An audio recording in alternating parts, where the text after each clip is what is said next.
மாணவர்கள் எழுதிய 12ஆம் வகுப்பு பொதுத் தேர்வு முடிவுகளை பள்ளிக் கல்வித்துறை செயலாளர் சந்திரமோகன் இன்று அதிகாரப்பூர்வமாக வெளியிட்டார். நேரலில் காணலாம்.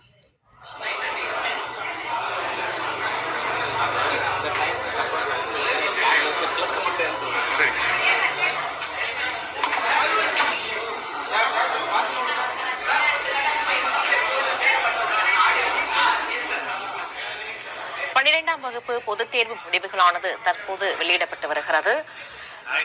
ஆன்லைன் வாட்ஸ்அப் மூலம் +2 முடிவுகளை அறியலாம் என தெரிவிக்கப்பட்டிருக்கிறது.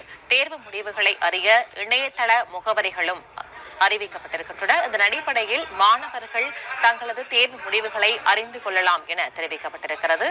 தமிழகத்தில் சுமார் 8 லட்சம் மாணவர்கள் 12ஆம் வகுப்பு பொதுத் தேர்வை எழுதிய நிலையில் தற்போது முடிவுகளை பள்ளிக்கல்வித்துறை செயலாளர் வெளியிடுகிறார்.